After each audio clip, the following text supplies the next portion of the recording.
During Dr. Vegapunk's broadcast in One Piece's Egghead arc, many massive revelations were made. From the world sinking to the truth about the ancient kingdom, a lot of sensitive information that the world government had successfully hidden from the public for the last 800 years finally came to light for everyone else to hear. One of the most important extracts of lore from the broadcast was the identity of Joyboy as the first pirate ever. Since then, fans have been tirelessly theorizing about who Joyboy's crewmates may have been. Though information about them is incredibly scarce, there's some tangential evidence that points to some One Piece characters who either knew him or may have known about him due to their timelines linking up. So, let's take a look at who may have been a part of Joyboy's ancient pirate crew. Zunsha, an ancient ally, perhaps the most well-known example of someone who was most likely a member of Joyboy's crew. Zunsha is a gigantic and ancient elephant also known as the Island of Zo. Zunsha personally knew Joyboy as it recognized the drums of liberation emanating from Luffy as he awoke Year 5, claiming that he was hearing Joyboy's heartbeat and feeling his presence for the first time in centuries. Momonosuke even stated that Zunsha and Joyboy were companions 800 years ago.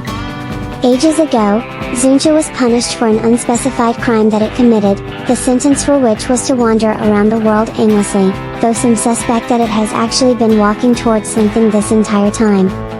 Judging by how Zunsha recognizes Joyboy's presence and apologizes to him for something, it's heavily implied that it somehow used to be one of his crewmates and dearest friends. Emmett, the legendary robot that attacked Murajoy's. Much like Zunsha, Emmett is also someone who is almost certainly a member of Joyboy's crew. Though the relationship between him and his potential captain is still largely a mystery, the short flashback of their meeting proves that Emmett and Joyboy were incredibly close, enough for Joyboy to willingly store his most powerful haki within Emmett so he can eventually protect himself or anyone he wants to in the future. Emmett made a promise to Joyboy to make him king, and while any details further than this are still a mystery, he was unable to do so, causing him to apologize to his old friend after waking up from his slumber. However, after hearing the drums of liberation emanate through Luffy, he makes the decision to help Luffy anyway and release the ancient haki stored within him to defeat all their opposing forces. Kozuki Toki, the time traveler from the Void Century. Though this one is a bit of a stretch, it could be possible that Toki was briefly a part of Joyboy's crew.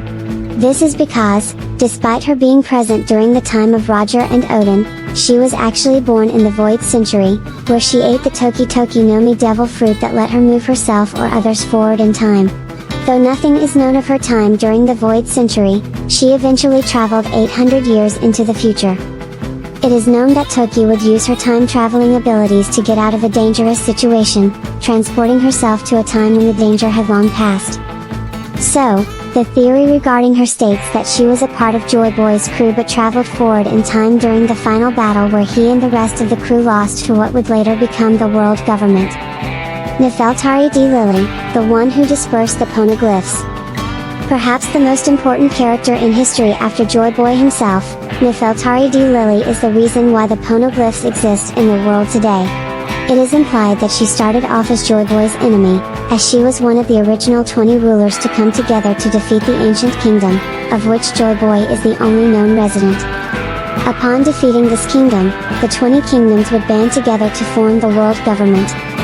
However, she would later change her allegiances, as is seen with the Nefeltari family being the only one of the original 20 to stay in their homeland of Alabasta and not even put down a weapon in front of the empty throne. For some reason, Lily betrayed the 20 kingdoms and Emu, stamping her name with the infamous D initial and managing to spread the poneglyphs throughout the world to preserve the lost history before the world government could destroy or hide it.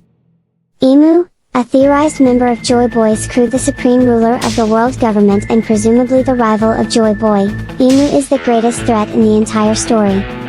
However, despite being Joyboy's and the world's greatest enemy, many fan theories place Emu as being a former member of Joyboy's pirate crew who eventually went against his friends to seize power and become the ruler of the world.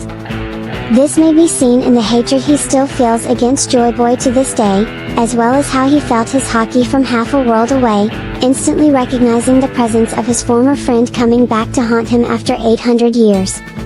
Moreover, some even state that he was Joyboy's co-captain and held a personal relationship with him too in some way. This could possibly be a rivalry that is paralleled with Roger and Rox and, ultimately, Luffy and Blackbeard.